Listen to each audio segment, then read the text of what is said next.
Hello friends, मैं अभिषेक Dewangan GK hub CGPSC के इस यूट्यूब चैनल पर आपका फिर से स्वागत करता हूं।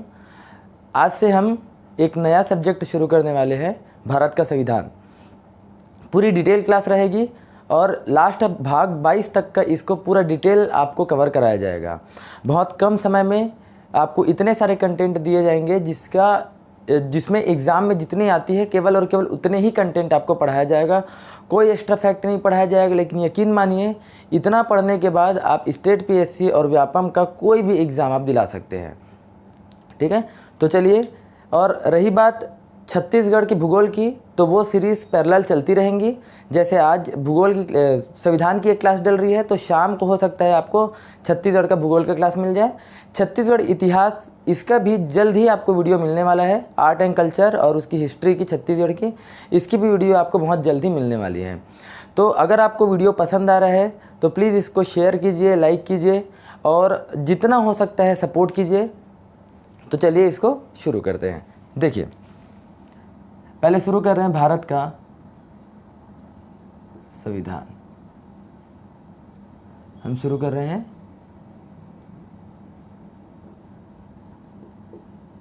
कॉन्स्टिट्यूशन। ठीक है, तो देखिए कि संविधान पहले होता क्या है, दोनों में समझिए। अब दो शब्द सुनते होंगे, पहला है, दोनों अलग अलग है। पहला आप सुनते होंगे संविधान और दूसरा आप सुनते होंगे राज्य व्यवस्था। पहला आप सुनते हैं संविधान और दूसरा आप सुनते होंगे राज्य व्यवस्था। ये दोनों अलग अलग होता है। दोनों में अंतर क्या है? देखिए, संविधान का मतलब ये है कि जैसे मान लीजिए एक नियम और कानून, आपके घर को चलाने के लिए कोई ना कोई एक नियम कानून चाहिए, वैसे ही देश को चलाने के लिए भी कोई ना कोई नियम और कानून की ज़रूरत पड़ती है। तो आप ये बोल सकते हैं कि नियम, कानून तथा परंपराओं का एक ऐसा समूह जिससे किसी देश को चलाया जाता है, वो क्या कहेंगे आप उसको? संविधान। जैसे आपके घर में भी कोई ना कोई नियम कानून होगा कि इतने बजे या इतनी रात तक नहीं आना है, इतनी सुबह उठना है, ये एक नियम हो गया और इस नियम से ही आपका घर चल रहा है। तो ये घर के लिए आपका क्या हो गया? एक संविधान हो गया। वैसे ही ऐसे नियम कानून भी होंगे जिससे हमारा देश चलेगा, तो उसी नियम कानून को आप क्या बोलेंगे? संविधान बोलेंगे। तो संविधान की परिभाषा लिखते हैं, क्या हो जाएगा? नियम कानून व परंपराओं का ऐसा समूह, नियम कानून व परंपराओं का ऐसा समूह जिससे किसी देश को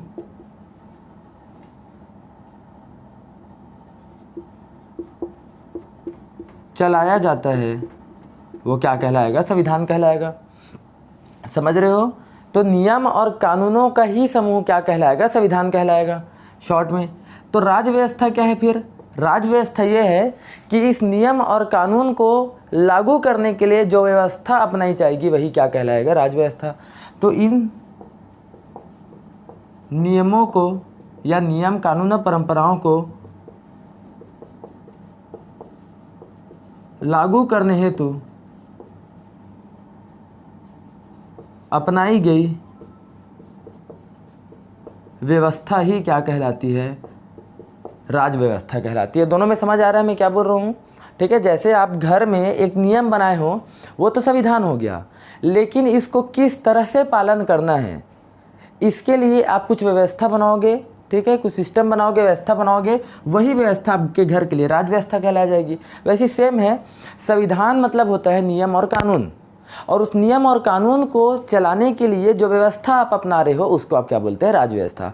तो उम्मीद करता हूँ ये आपको समझ आया होगा कि राज्य व्यवस्था और संविधान दोनों अलग अलग है, इस दोनों में अंतर होते हैं। ठीक है, आप कभी भी राज्य व्यवस्था और संविधान को एक ही तरीके से, एक ही एक्सप्लेनेशन या एक ही उदाहरण से आप मत समझाइएगा। तो चलिए आगे की क्लास शुरू करते हैं।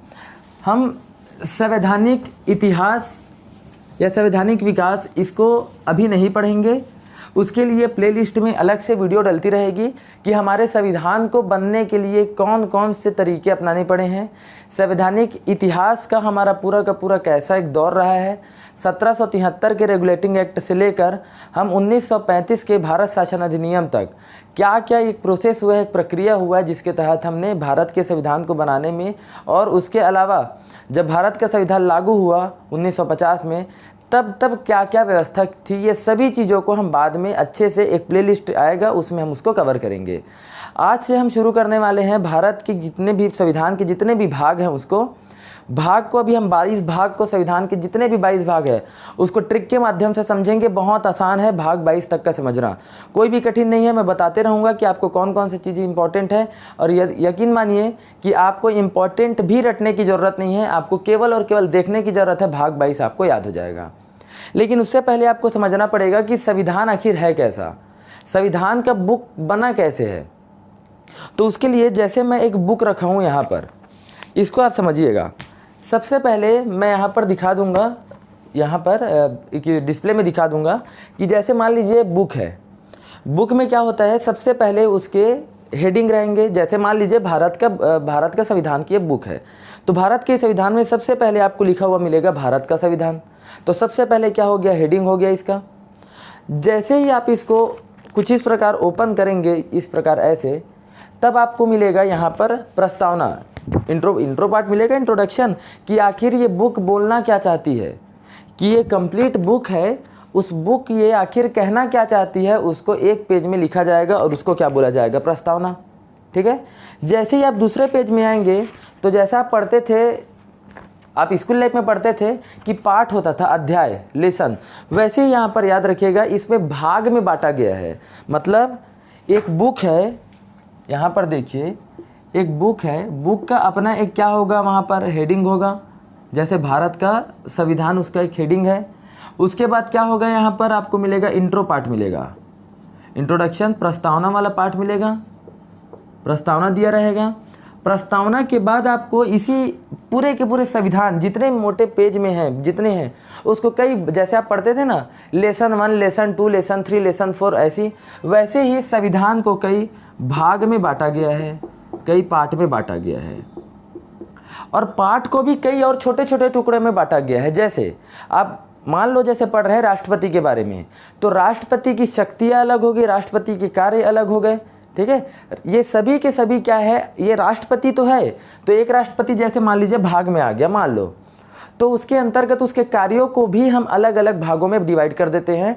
तो भाग के अंदर आता है, याद रखिएगा, अध्याय।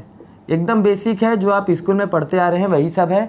बुक रहेगा, बुक के ऊपर हेडिंग, हेडिंग के अंदर जैसे आप खोलेंगे इंट्रो पार्ट मिलेगा। उसके बाद दूसरे पेज में आपको भाग लिखा मिलेगा, भाग 1, भाग 2, भाग 3 जितने भी हैं, और भाग के अंदर क्या मिलेगा आपको, अध्याय मिलेगा। ठीक है। और जैसे ही अध्याय पढ़ लिए पूरा कंप्लीट, तब आप लास्ट पेज में देखेंगे, तो लास्ट पेज में जैसे आप नोट्स बनाते हैं तो उसमें क्या रहता है कि कई चीज़ें आप छोड़ देते हैं, लिखने के लिए आप छोड़ देते हैं या स्पेस नहीं रहता। तो नोट्स के सबसे पीछे वाले पेज में आप क्या लिख देते हैं, जिसको ऐसे चीज़ों को लिखते हैं जिसको आपने शुरुआत में नहीं लिखा है। ठीक है। तो ऐसे चीज़ों को संविधान के शब्दों में अनुसूची या शेड्यूल कहा जाता है। तो ऐसी चीज़ें जो ये पूरे के पूरे संविधान के इतने तक वाले पोर्शन में छूटा हुआ है, उसको लास्ट में हम उसको शामिल कर देते हैं, और उसी को आप क्या बोलते हैं, अनुसूची। उसको आप क्या बोलेंगे, अनुसूची, शेड्यूल, याद रखिएगा। ठीक है। बुक आएगा, हेडिंग आएगा, उसके बाद उसका इंट्रो वाला पार्ट आएगा, प्रस्तावना, उसके बाद भाग आएगा, भाग के बाद आएगा अध्याय, अध्याय के बाद लास्ट में मिलेगा अनुसूची। समझ रहे हो। तो ये है पूरा का पूरा बुक खत्म हो गया संविधान का। ठीक है। अगर ऊपर से देखें तो सबसे पहले हेडिंग वाला, उसके बाद आएंगे तो इंट्रोडक्शन, उसके बाद आएंगे तो भाग, भाग के अंदर कई सारे अध्याय होंगे, उसके बाद आपको लास्ट में मिलेगी अनुसूची मिलेगी, खत्म हो गया। ये है संविधान की बुक, कुछ इस प्रकार से डिज़ाइन हुआ है। ठीक है। तो आज हम देखिए बुक को तो पूरा पढ़ ही रहे हैं, हेडिंग को तो पढ़ना नहीं है, ऊपर में भारत का संविधान है, इंट्रो वाला पोर्शन है ये बाद में शुरू होगा। बाद में कहने का मतलब ये आज का क्लास ख़त्म हो जाएगा, उसके बाद कि भारत के संविधान की जो प्रस्तावना है उसमें क्या क्या चीज़ें हैं, कैसे कैसे उस चीज़ों को यहाँ पर शामिल किया गया है, ये सब हम बाद की क्लास में देखेंगे। और जैसे ही हम संवैधानिक विकास देखेंगे, संवैधानिक विकास में ही शामिल है आपका इंट्रोडक्शन वाला पार्ट, तो उसके लिए अलग से संविधान की एक प्लेलिस्ट में वीडियो आपको मिल जाएगी। उसके बाद हम शुरू करेंगे भाग। तो मेन शुरू होता है आपका संविधान यही भाग से शुरू होगा, और इसी भाग में ही आपको कई सारे क्या मिलेंगे, अध्याय मिलेंगे, ठीक है। और इसी अध्याय को ही और कई सारे अनुच्छेद में बांटा गया है, समझिएगा। इसी भाग को ही कई सारे अनुच्छेद या आर्टिकल में बांटा गया है। जैसे मान लो भाग 1 है, मान लो भाग 1 है, भाग 1 में हो सकता है 3 अध्याय हो, अध्याय 1, अध्याय 2 और अध्याय 3, कुछ इस प्रकार हो सकता है। और इस अध्याय में भी कई सारे क्या बना दिए गए हैं, आर्टिकल बना दिए गए, आर्टिकल 1, आर्टिकल 2, आर्टिकल 3, आर्टिकल 4। तो जो आप अनुच्छेद पढ़ते हैं वो अध्याय के अंदर मिलेगा, समझ रहे हैं। तो जैसे ये खत्म होगा लास्ट में आपको मिल जाएगा अनुसूची में, यहाँ पर नहीं बताए हूँ क्यों, क्योंकि अध्याय के नीचे ही आपको क्या मिल रहा है, आर्टिकल्स मिल रहे हैं, अनुच्छेद मिल रहे हैं, ठीक है। तो ये पोर्शन हुआ कुछ संविधान का कि आपको ऐसे इस प्रकार से देखेंगे तो भाग पढ़ते जाएंगे, तब आपको आर्टिकल ऑटोमेटिक ही यहाँ पर मिल जाएगा, ठीक है। चलिए शुरू करते हैं। अगला बहुत आसान है, आपको भाग को रटना कोई कठिन नहीं है। चलिए देखते हुए चलिए, हम शुरू कर रहे हैं भाग या पाठ, संविधान के भाग या पाठ, ठीक है। सबसे पहले आप देखेंगे तो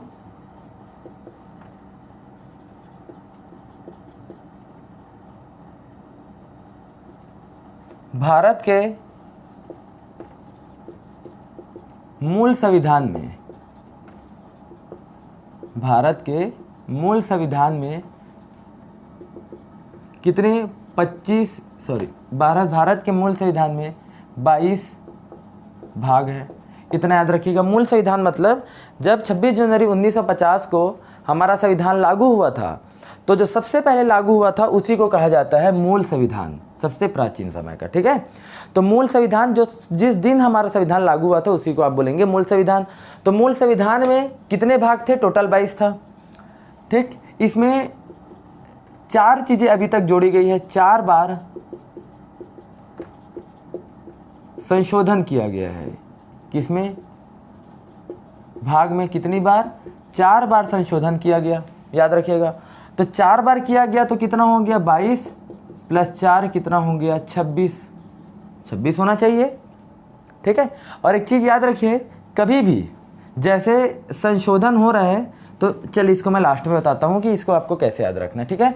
तो मूल संविधान में कितने भाग थे, 22। वर्तमान में अगर आप देखेंगे तो कितने बार संशोधन हुआ है, भागों में, पार्ट्स में संविधान के 4 बार, 4 बार, तो टोटल कितना हो गया, 26। लेकिन वर्तमान की स्थिति में, वर्तमान की स्थिति में भाग की संख्या कितनी है, पार्ट की संख्या अगर आपसे पूछ दिया जाए तो वो है 25, ठीक है। क्योंकि एक जो है 7वें भाग को संविधान से निरस्त कर दिया गया है, उसके पीछे का रीज़न जब पढ़ेंगे तब आपको समझ आ जाएगा। 7वें भाग को हटा दिया गया है, तो टोटल 26 मतलब 4 संविधान में संशोधन करके मूल संविधान में 22 था, वर्तमान में अभी कितने भाग आपको मिलेंगे, 25 मिलेगा। 22 क्यों कहा जाता है वर्तमान में भी, ये आपको समझ आ जाएगा, ठीक है। तो देखिए 4 बार संशोधन किया गया है, इसको कौन कौन से हैं जो संशोधन किया गया है, इसको आप समझिएगा। संशोधन किए हुए भाग आखिर कौन कौन से हैं, देखिए। सबसे पहले 42वें संविधान संशोधन 1976 के तहत, 42वें संविधान संशोधन 1976 के तहत 2 संविधान संशोधन किया गया, याद रखिएगा। किसके तहत, 42वें संविधान संशोधन के तहत। इसी को 42वें संविधान संशोधन को ही मिनी कॉन्स्टिट्यूशन कहा जाता है, ठीक है।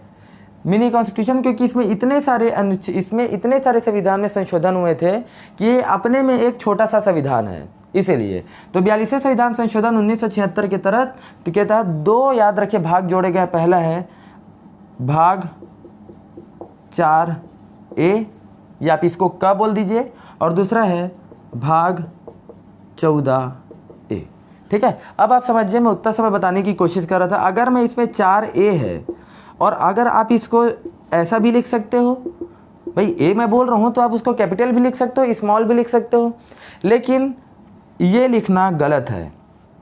क्योंकि कभी भी अगर आप संविधान में संशोधन करके कोई नया चीज़ जोड़ रहे हैं, कुछ भी नई चीज़ें अगर आप जोड़ रहे हैं तो उसको आप कैपिटल में लिखेंगे, कैपिटल अक्षर में लिखेंगे। लेकिन अगर आप स्मॉल लिख रहे हैं तो स्मॉल का मतलब होता है कि मूल संविधान का ही ये एक भाग है। जैसे आप हो सकता है कि भाग 4 में भाग 4 के कई हिस्से हो, जब संविधान बना हो तो जब 22 भाग था तो हो सकता है भाग 4 के कई हिस्से हो, तो उसी समय तो एक हिस्से को आप बोल दिए 4a, 4b, 4c, मतलब ये है कि इसी के हिस्से हैं जो मूल संविधान में रहे होंगे। अलग अलग बांट सकते हैं, एक में कार्य, एक में शक्तियाँ, एक में नियम, शर्तें, सब हो सकता है। लेकिन अगर वो कैपिटल में रहे कोई भी चीज़ तो आप ये मान के चलना कि ये संविधान में संशोधन करके ही जोड़ा गया है। अगर आपको संविधान के किसी भी भाग में या अनुच्छेद में आपको कैपिटल अक्षर में कुछ दिख जाए, 4a जो भी आपको दिखे, 20a जो भी, 21a जो आपको दिखे, मान के चलिए अगर कैपिटल में है वो कोई भी चीज़ a b c d कुछ भी, मतलब वो संविधान में संशोधन करके जोड़ा गया है, ना कि वो मूल संविधान में है। ठीक है, मतलब यहाँ पर मैं कैपिटल अक्षर में लिखा हूँ 4a और 14a, इसका मतलब ये है कि ये संविधान में संशोधन करके जोड़ा गया है। कौन सा संविधान में? 42वें। इसलिए आप इसको स्मॉल a या फिर स्मॉल 4a या फिर 14 स्मॉल a आपको नहीं लिखना है। ठीक है, यहाँ पर इम्पॉर्टेंट ये है, देखिए इसको पढ़ने का मतलब यहाँ पर केवल और केवल आप नाम लिखकर भी काम चला सकते हैं, क्योंकि इसको डिटेल में हम पूरा, आज हम केवल और केवल भाग को याद करने का काम करेंगे और कुछ नहीं। केवल और केवल भाग को समझना नहीं है, समझेंगे तो हम एक एक भाग को अलग अलग। भाग 4 है, भाग 4 में जोड़ा गया है मूल कर्तव्य। ठीक है, भाग 4 में क्या जोड़ा गया है? मूल कर्तव्य को जोड़ा गया है, और इसमें जोड़ा गया है अधिकरण को। ये आपको समझ नहीं आएगा, केवल आप लिख लीजिए भाग 14a में जोड़ा गया है अधिकरण को। ठीक, तो टोटल 22 था 42वें संविधान संशोधन में। याद रखिएगा संविधान जो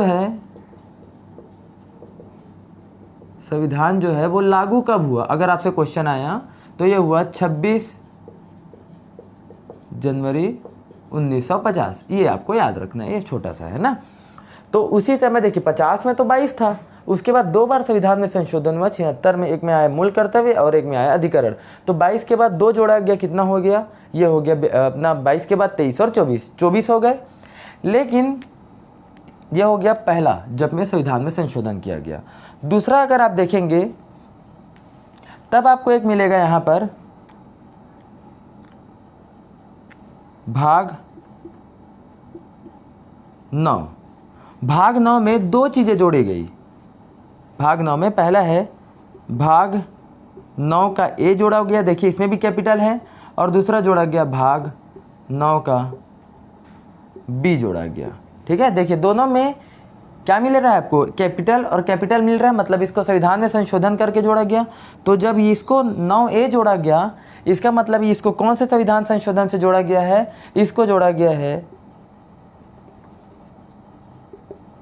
74वें संविधान संशोधन 1992 के तहत। ठीक है, 74 कॉन्स्टिट्यूशनल अमेंडमेंट 1992 के तहत जोड़ा गया है इसको। और भाग 9b को जोड़ा गया है 97वें संविधान संशोधन 2011 के तहत। इसको आपको याद रखना है, इम्पॉर्टेंट है बहुत। एक को जोड़ा गया 74वें संविधान संशोधन और दूसरे को जोड़ा गया है 97वें संविधान संशोधन। और इसमें जोड़कर बना दिया गया, इसमें 9 में है पंचायत, 9a में ला दिया गया नगर पालिका। क्या लाया गया? नगर पालिका जोड़ दिया गया। और 97वें संविधान संशोधन में 9b में ये जोड़ दिया गया सहकारी समिति। इसमें क्या जोड़ दिया गया? सहकारी समितियों को जोड़ दिया गया। ठीक है, ये चीज़ें आपको याद रखनी है। तो टोटल 22 था, उसके बाद 1 2 3 4 जोड़ा गया, कितने हो गए? 26 हो गए। लेकिन मैं अभी आपको बताया हूँ कि वर्तमान में 25 है, वर्तमान में 25 है। तो एक को देखिए, इसको आप मिटा दीजिए, मैं इसको मिटा रहा हूँ यहाँ पर, इसको आप लिख लीजिए। ठीक है,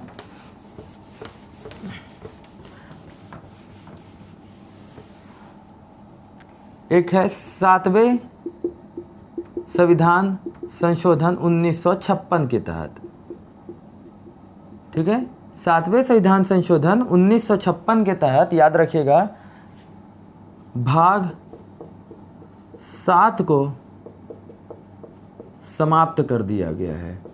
इम्पॉर्टेंट है, भाग 7 को कब समाप्त किया गया, याद रखिएगा भाग 7 को पहले के कौन से 7वें संविधान संशोधन 1956 के तहत ही समाप्त कर दिया गया है। इसमें राज्यों के संबंधित जितने भी आपके भाग बी था और इसको ख़त्म किया गया है 7वें संविधान संशोधन के भाग 7B को निरस्त किया गया है, जिसमें राज्यों के क्रम को बताया गया था। भाग ए में ये राज्य होंगे, भाग बी में, भाग सी में, भाग डी में। अभी समझ नहीं आएगा, जब हम भाग 1 पढ़ेंगे तब आपको ऑटोमेटिक समझ आ जाएगा कि भाग 7 क्या है। तो बस इतना याद रखिए कि इसको क्या कर दिया गया, समाप्त कर दिया गया, निरस्त कर दिया गया है। किसको? भाग 7 को। कौन से संविधान संशोधन के तहत? 7वें संविधान संशोधन 1956 के तहत। इम्पॉर्टेंट है, इसको आपको याद रखना ही है, ठीक है, याद रखिएगा। ये हो गया आपका। तो अब टोटल कितने हो गए? पहले थे 22, 4 जोड़ दिए गए तो 26 हो गया, 1 हटा दिया गया तो कितना हो गया? वर्तमान में 25 है टोटल पार्ट्स या टोटल भाग की संख्या, ठीक है। तो कौन कौन से भाग है, क्या क्या है, इसको चलो देखते हैं। एकदम आसान है, कुछ भी अलग से रटने की ज़रूरत नहीं है। भाग वाला पोर्शन अभी तक आप रटते होंगे, अब आपको याद, ये केवल रटना नहीं है, केवल समझते हुए चलना है। देखिए बहुत आसान, एक डायग्राम के थ्रू समझते हैं पूरा, ठीक है। केवल यहाँ पर मैं ऐसे लिख देता हूँ, अभी भाग लिख देता हूँ, भाग 1 भाग 2 वाला। जैसे मैं यहाँ पर लिख दिया भाग 1 भाग 2 भाग 3, अभी इतना देखते हैं, ठीक। चले, जैसे मान लीजिए 1947 में हमारा देश जो है बनकर तैयार हुआ है। अब ऐसा बोल सकते हो कि पाकिस्तान हमारे देश से अलग होकर एक नया देश बना। उसके बाद हमारा क्या हुआ, एक संविधान लागू हुआ 1950 में, ठीक है। तो उस बीच हमारा जो अभी वर्तमान का जो आप मैप देखते हैं, कुछ इस प्रकार का जो अब भारत का मैप देखते हैं, वो एक 1950 में बना, मतलब जब संविधान लागू हुआ तो। और उसी समय हम ये बोल सकते हैं कि भारत का अस्तित्व आया है वर्तमान में। ऐसा नहीं है कि अस्तित्व भारत का पहले नहीं था, मैं वर्तमान की बात कर रहा हूँ, प्रैक्टिकल जाओ तो, ठीक है। तो क्या बना, पहले देश बना। सबसे पहले क्या बना, 50 में हम बोल सकते हैं देश बना। तो सबसे पहले क्या बना होगा, देश। जैसे आप अपने घर के में समझिए, सबसे पहले आप घर बनाओगे, वैसे ही सबसे पहले क्या बन गया, देश बना।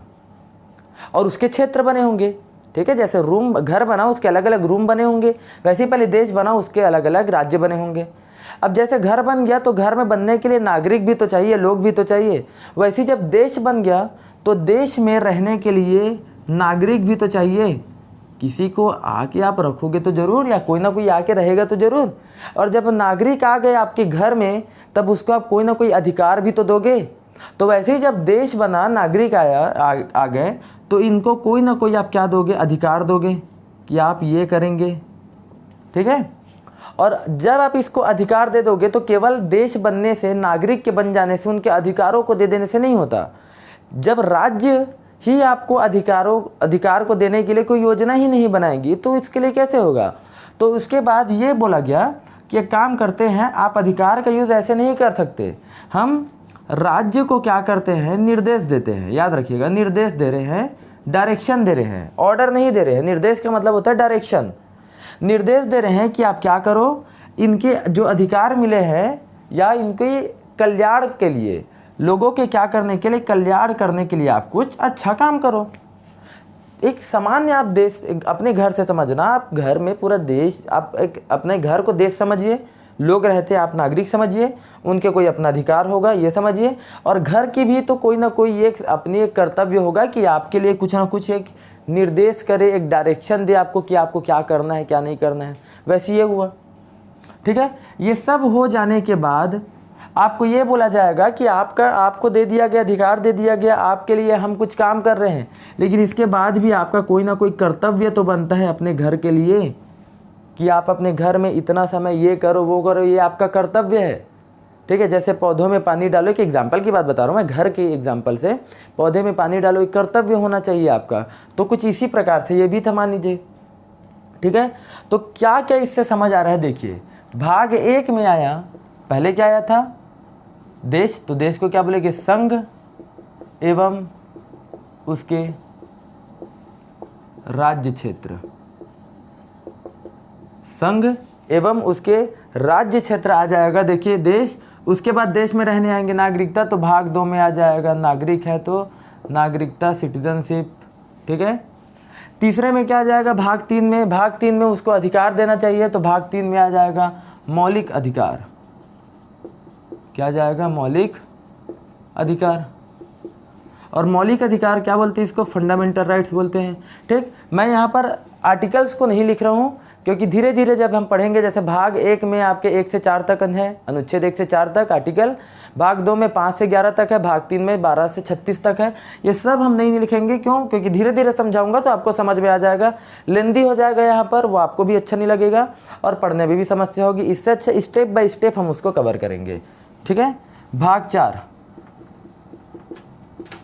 भाग 4 में क्या होना चाहिए, देखिए अधिकार मिल गया, उसके बाद राज्यों को बोला गया, निर्देशित किया गया कि आपके लिए कुछ क्या करे, कुछ योजनाएं बनाए। तो भाग 4 में क्या होगा, राज्य के नीति निर्देशक तत्व, ठीक है। मतलब आपके लिए नीति या कानून, कुछ योजना बनाएंगे, ठीक है। इसी को कहा जाता है DPSP, directive principle of state policy, याद रखिए, ठीक है। उसके बाद क्या बोला मैं, भाग क्या आया, यहाँ पर ऐसे लिख रहा हूँ, फिर क्या आया होगा, भाग 4A, अभी लिखवाया था, अभी बताया था मैं, 42वें संविधान संशोधन से जोड़ा गया। क्यों, क्योंकि अब आपके लिए कुछ कर्तव्य आएगा आपके घर के लिए, तो क्या आ जाएगा, ये मूल कर्तव्य, ठीक। ये है आपके भाग 4A में, इसको जोड़ा गया कौन से संविधान संशोधन से, इसको जोड़ा गया, अभी बताया था 42वें संविधान संशोधन 1976 के तहत एक कैपिटल है, ठीक है। अब आता है भाग 5, इसको भी समझने के लिए अलग अलग आपको समझना पड़ेगा। देखिए एकदम आसान है समझना, ये पूरा घर बनकर तैयार हो गया, ठीक। मतलब हमारा देश बनकर तैयार हो गया, घर बना मतलब पूरा देश बना। उसके बाद सबसे ऊपर में क्या, अब पॉलिटिक्स की बात करते हैं, मतलब अब ऊपर से आते हैं। हायरार्की अगर आप देखेंगे तो सबसे पहले आता है, याद रखिएगा, संसद, ठीक। अगर आप हायरार्की की बात करते हैं तो सबसे पहले आ जाता है, याद रखिए, इंपॉर्टेंट है, संसद है, या बोल सकते हैं आप संघ की कार्यपालिका, जैसा भी आप बोलिए, संसद भी बोलिए या इसको आप बोलिए संघ की कार्यपालिका। या एक एग्जाम्पल से आप केवल और केवल इसको संघ मान लीजिए, क्योंकि संघ अगर आप पढ़ेंगे तो उतना ही काफ़ी है। अगर राज्य की कार्यपालिका, संघ की कार्यपालिका, इतना पढ़ने की जरूरत नहीं है। सबसे प्रमुख ऊपर में होगा संसद, इतना आप मानिए। संसद के नीचे क्या होगा, राज्य तो होंगे ना, तो राज्य आ जाएगा, मतलब पहले देश उसके बाद राज्य। किसके किसके अंदर में है, जैसे एक देश है हमारा भारत, उसके अंदर में कितने 28 राज्य हैं, और उस 28 राज्य मतलब ये तो अपना अलग से एक अपना अस्तित्व है, लेकिन इसके नीचे में भी आता है, उसका नाम है केंद्र शासित प्रदेश। क्या है, केंद्र शासित प्रदेश, समझ रहे हैं भाई। संघ सबसे बड़ा ऊपर में केंद्र हो जाएगा, उसके बाद राज्य हो जाएगा, राज्य से नीचे आता है केंद्र शासित प्रदेश, यूनियन टेरिटरी, यूटी, ठीक। और केंद्र शासित प्रदेश से भी नीचे छोटे स्तर पर काम करती है पंचायत। क्या काम करती है, पंचायत, समझ रहे हो। मतलब जैसे ये देश है, देश में कई अलग अलग क्या बांट दिया गया है, स्टेट, राज्यों को बांट दिया गया है, ये देखिए कुछ इस प्रकार, तो राज्य आ गए। लेकिन कुछ हो सकता है इसमें कुछ छोटे मोटे केंद्र शासित प्रदेश हो, यहाँ पर ऐसे, तो केंद्र शासित प्रदेश आ गए, ठीक है। अब इसके अंतर्गत हो सकता है यहाँ पर सभी जगह पर, इस राज्य में यहाँ पर पंचायत, अलग अलग पंचायत होगा ना, ठीक है। हर जिले में अलग अलग अपना, राज्य में हर जिले में अपना अपना एक पंचायत होगा, वैसी पंचायत। और पंचायत के अंदर ही ऐसा क्षेत्र जहाँ पर अनुसूचित जनजाति के लोग या अनुसूचित क्षेत्र है, ऐसे क्षेत्रों को अब जो है ये पंचायत के अंदर आएगा, अर्थात पंचायत से छोटा होगा। तो यहाँ पर आप क्या बोल सकते हैं, अनुसूचित जाति व अनुसूचित क्षेत्र, अनुसूचित जाति व अनुसूचित क्षेत्र। ये देखिए पूरा हायरार्की आ रहा है, सबसे ऊपर देश, उसके बाद राज्य, फिर केंद्र शासित, फिर पंचायत, और इसके अंदर ही छोटे से क्षेत्रों को आप क्या बना देते हैं, अनुसूचित क्षेत्र बना देते हैं। आसान है, तो समझिए भाग 4 तक का हो गया था। भाग 5 है संसद या संघ की कार्यपालिका। भाग 6 है राज्य या राज्य की कार्यपालिका। भाग 7 है जिसको ख़त्म कर दिया गया है, मैं बताया था 7वें संविधान संशोधन 1956 के तहत, तो ये क्या हो जाएगा, भाग 8 हो जाएगा। और उसके बाद आएंगे तो भाग 9 पंचायत हो जाएगा। और उसके बाद आएंगे तब आपका भाग 10 क्या हो जाएगा, ये हो जाएगा अनुसूचित क्षेत्र व अनुसूचित जाति व उसके अनुसूचित क्षेत्र। ठीक है, तो ये क्या हो जाएगा, भाग 5, भाग 6, भाग 7, भाग 8 और भाग 9, और ये क्या हो जाएगा, भाग 10। बहुत आसान है, समझते जाइए। और इसी भाग 9 के पंचायत को ही 2 भागों में बांटा गया है। अभी बताया था मैं कौन कौन से 2 भाग हैं। ये है, पहला है भाग 9 का ए और 9 का बी। ए में क्या जोड़ दिया गया, ए में जोड़ दिया गया नगर पालिका, और बी में जोड़ दिया बी में जोड़ दिया गया यहाँ पर सहकारी समिति। ठीक है, कौन सा संविधान संशोधन हो गया है, आपके 74वें संविधान संशोधन और 97वें संविधान संशोधन। ठीक है, तो देखिए कितना आसान है भाग 10 तक का। भाग 10 तक का आसान है। भाग 11 भी ऐसा कुछ नहीं है, बहुत आसान है ये सभी के सभी। इसको मैं मिटा रहा हूँ। ठीक है,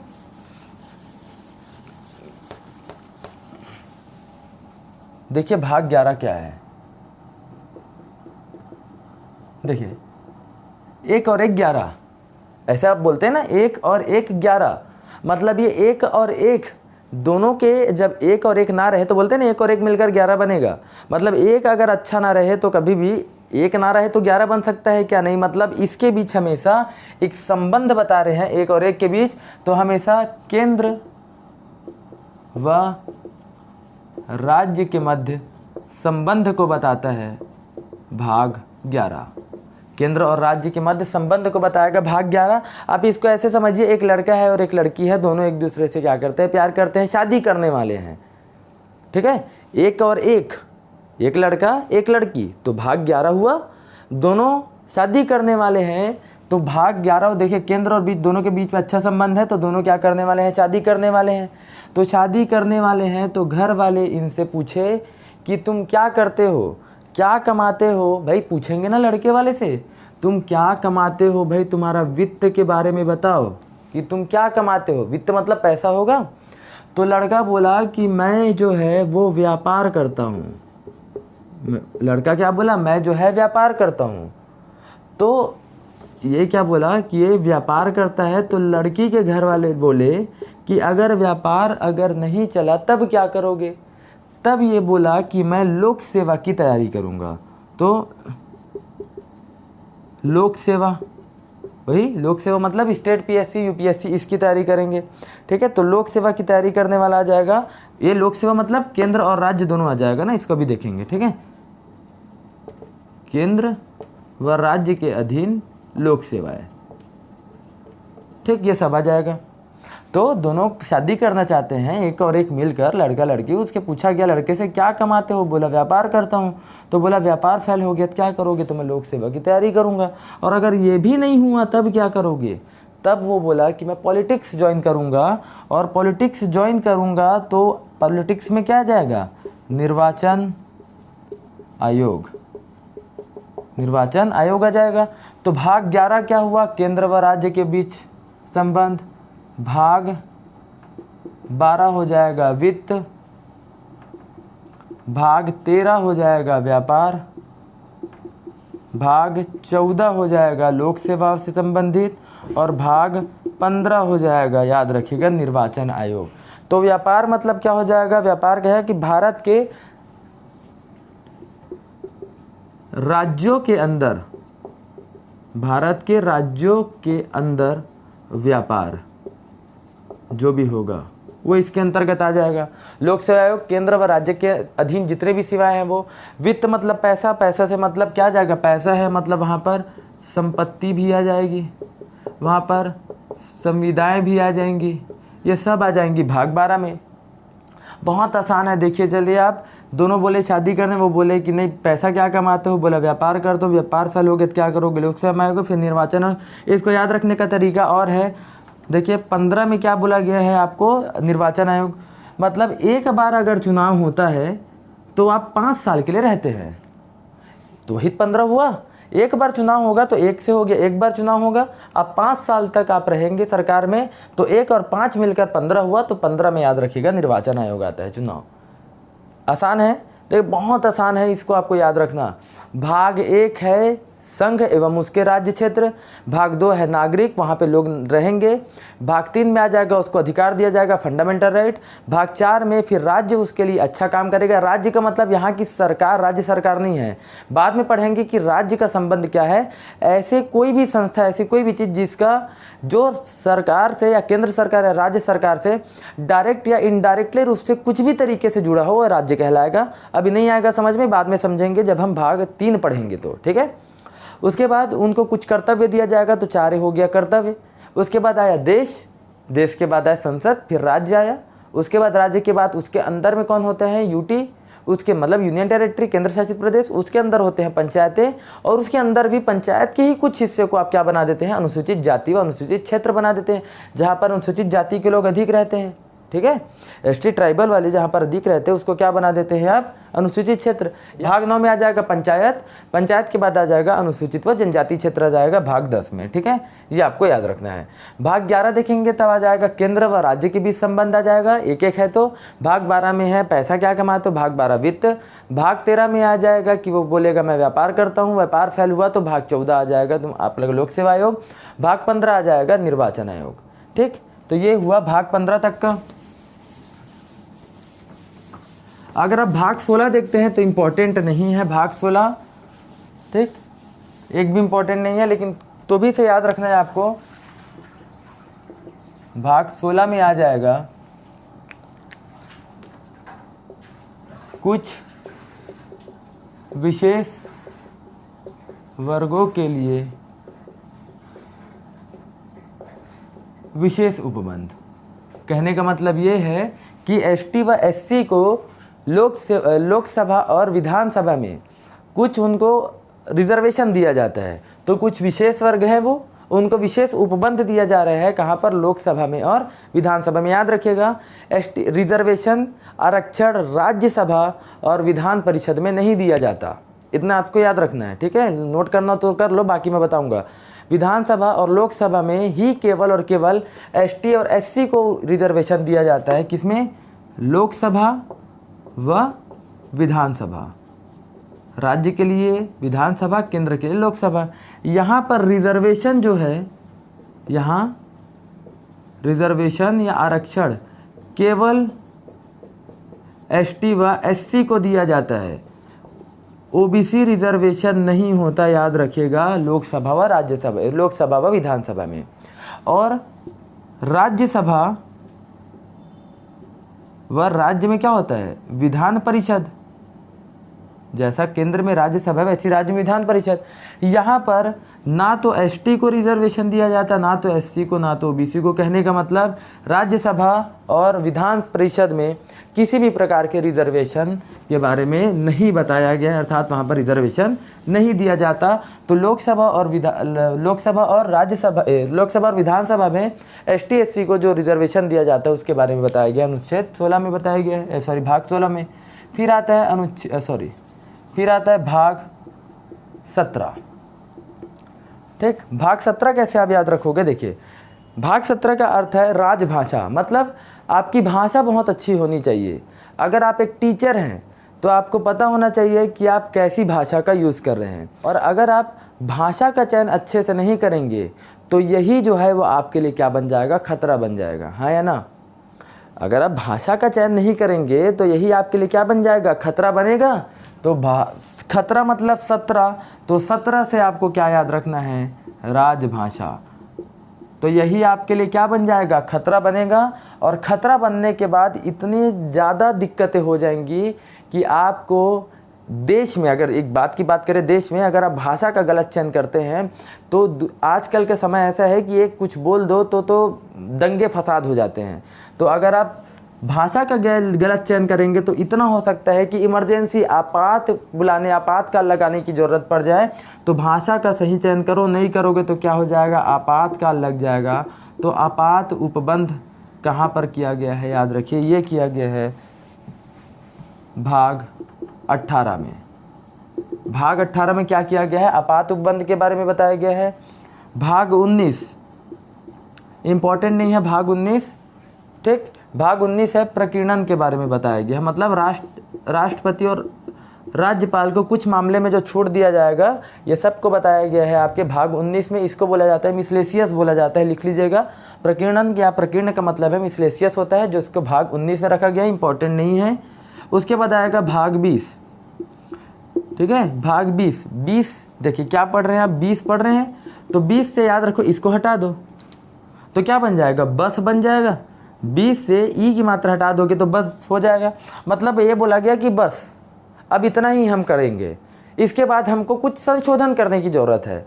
अब हम इतने से खुश नहीं हैं, हम कुछ क्या करेंगे, संशोधन करेंगे, मतलब कुछ बदलाव करेंगे। अब हम बस इतने से संतुष्ट हो गए, अब हमको क्या करना है, बदलाव करना है। तो संविधान में बदलाव को क्या कहा जाता है, संविधान में संशोधन कहा जाता है। तो संवैधानिक संशोधन कौन से भाग में रखा गया है, भाग 20 में रखा गया है। 21 है, भाग 21 एक और भाग 22, ठीक है। भाग 21 तो आप देख रहे हैं, अस्थायी संक्रमणकालीन एवं विशेष उपबंध, ये जम्मू कश्मीर में लागू था। अस्थायी संक्रमणकालीन व विशेष उपबंध, ये था जम्मू कश्मीर में, ठीक है। अस्थायी संक्रमणकालीन व विशेष उपबंध, इसके बारे में हम अभी चर्चा नहीं करेंगे, बाद में करेंगे क्या है कैसा है, क्योंकि अभी करने से वो बहुत लंबी हो जाएगा। भाग 22 में बोला गया है कि आपकी जो बुक है संविधान का, उसका संक्षिप्त नाम क्या होगा, मतलब शॉर्ट में नाम क्या होगा, ठीक है। आपका ये बोला गया कि संक्षिप्त नाम क्या होगा। नाम के साथ साथ ये बोला गया कि आपकी इसमें प्रारंभ कैसे करोगे आप, हिंदी में इसका प्राधिकरण पाठ क्या होगा, ठीक है। इसका मतलब हिंदी में प्राधिकरण पाठ क्या होगा, ठीक है। आप इसको प्रारंभ कैसे करोगे, ये सब बताया गया है भाग 22 में। संक्षिप्त नाम मतलब वही भारत, मतलब इसमें कौन से शब्द का यूज़ किया गया है, जैसे इंडिया है ना, और भारत, इसका नाम क्या होगा, जैसे भारत का संविधान, इसका नाम होगा भारत का संविधान। इसी सबके बारे में बताया गया भाग 22 में। तो ये है भाग 22, ठीक है। याद रखिए संविधान के मैं आपको टोटल मूल संविधान में कितने भाग थे बता दिया, भाग 22 तक का। उसके अलावा आपको याद रखना पड़ेगा कि टोटल अभी वर्तमान की स्थिति में बोला जाए तो 25 है, 26 था, एक को 7वें संविधान संशोधन से हटा दिया गया है। तो ये रहा भाग 22 तक का, इसको याद रखिए, बहुत आसान है, ठीक। इतना याद रखने की ज़रूरत नहीं है, इम्पॉर्टेंट नहीं है, ये भी इम्पॉर्टेंट नहीं है। उसके बाद जो भी पढ़ाया हूँ आपको, वो जो ट्रिक से बताया हूँ, वो सभी के सभी चीज़ इंपॉर्टेंट है, ठीक। तो ये क्लासेस जो संविधान की चल रही है वो कंटिन्यू चलती रहेगी। भूगोल भी अब आपको डेली का डेली वीडियो आपको भूगोल का भी मिलेगा। हो सकता है कि बहुत जल्द आपके लिए छत्तीसगढ़ जो इतिहास का पोर्शन है वो भी आपको मिल जाए। तो अगर आपको वीडियो पसंद आए तो वीडियो को लाइक कीजिए, चैनल को सब्सक्राइब कीजिए। धन्यवाद।